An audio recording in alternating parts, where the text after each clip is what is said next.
5 bulan sudah virus corona menjangkit di Indonesia, tepatnya pada awal bulan Maret 2020. Ribuan masyarakat yang menjadi korban akibat terpapar virus yang mematikan tersebut, salah satunya di kota Tangerang Selatan. Dari informasi yang dihimpun dari Rumah Lawan COVID-19 Kota Tangerang Selatan, terhitung sampai bulan Juli sebanyak 170 orang yang sudah dinyatakan sembuh dari 192 orang yang terpapar virus COVID-19. Dengan jumlah tersebut, Kota Tangerang Selatan memasuki zona kuning. Dr. Suara Manulang, Kepala Tim Medis Rumah Lawan COVID Tangerang Selatan, ditemui media mengungkapkan metode penyembuhan pasien yang berada di Rumah Lawan COVID. Pada kesempatan ini perlu saya sampaikan bahwa di Tangerang Selatan dalam rangka percepatan penanganan COVID-19 bahwa ada namanya Rumah Lawan COVID. Apa itu Rumah Lawan COVID-19 Tangerang Selatan? Adalah suatu tempat karantina terpusat sebetulnya. Jadi kalau kemudian Rumah Lawan COVID aktivitas ya kita coba membuat seperti di rumah.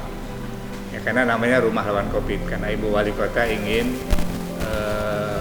Rumah Lawan COVID ini menjadi rumah. Ya walaupun bagaimana seenak-enaknya di Rumah Lawan COVID pasti lebih enak dan nyaman di rumah sendiri. Jadi perlu sampaikan di Rumah Lawan COVID memang ada penjagaan secara resmi yang masukkan supaya kita bisa mengontrol.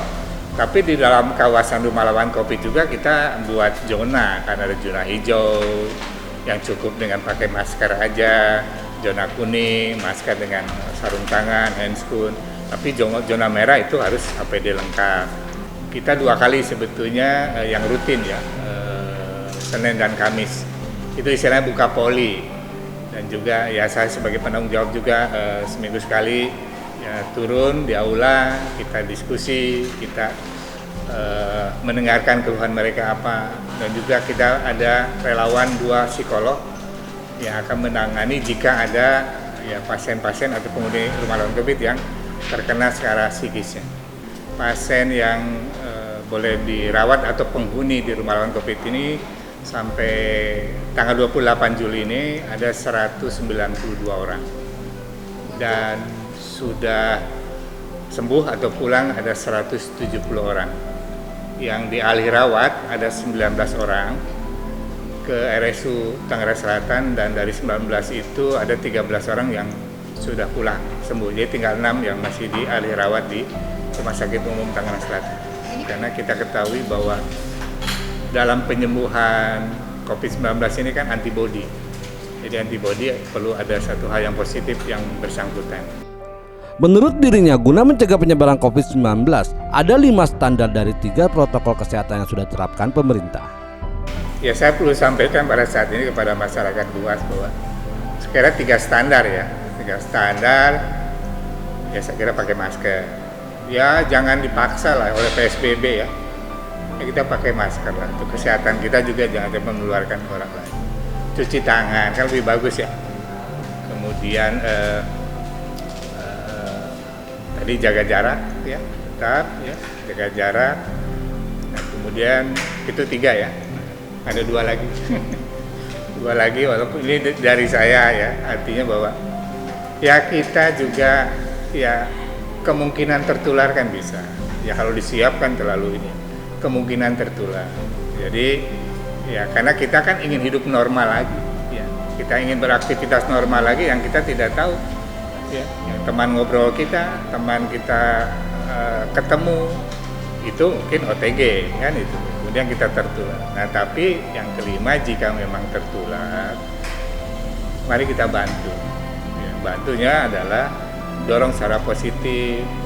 Ya, apa memungkinkan nggak yang bersangkutan itu karantina mandiri?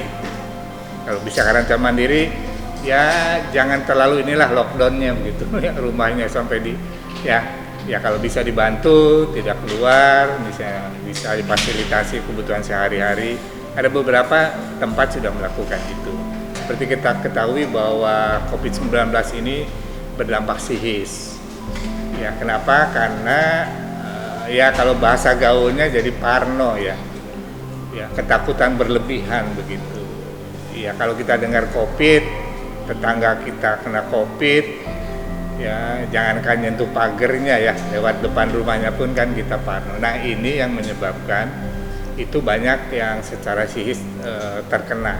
Nah bersyukur di Tangsel ada rumah lawan COVID, kami welcome ya, menerima siapapun gitu.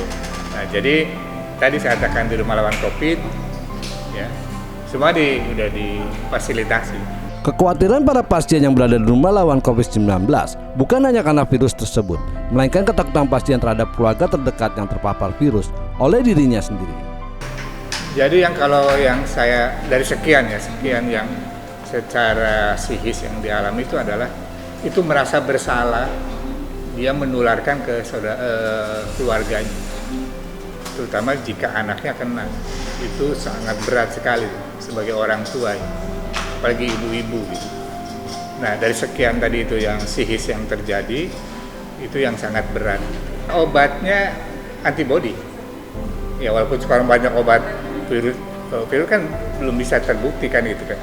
Jadi obat utamanya antibodi, artinya kalau antibodi berarti yang bersangkutan adalah tetap bahagia. Nah itu tetap bahagia, terhindar dari stres, itu intinya. Jadi di rumah lawan COVID oke, kebutuhan dasar kita penuhi, makanan yang udah gizi yang memang untuk kalori yang cukup tinggi di sini ya. Nah kemudian ya suplemen kan gitu kan yang dibutuhkan untuk bisa menumbuhkan antibodi. Plus tadi itu suasana yang dibangun di antara kami ini untuk menjadi keluarga ya, saling mensupport. Kemudian ada selain kami tim medis juga ada tim dari psikolognya. Mari kita tadi adaptasi kebiasaan baru tuh itu. Kita sesuatu yang baru, tatanan baru ya. Kita menghadapi bagaimana COVID-19 ini. Jangan lupa bahagia.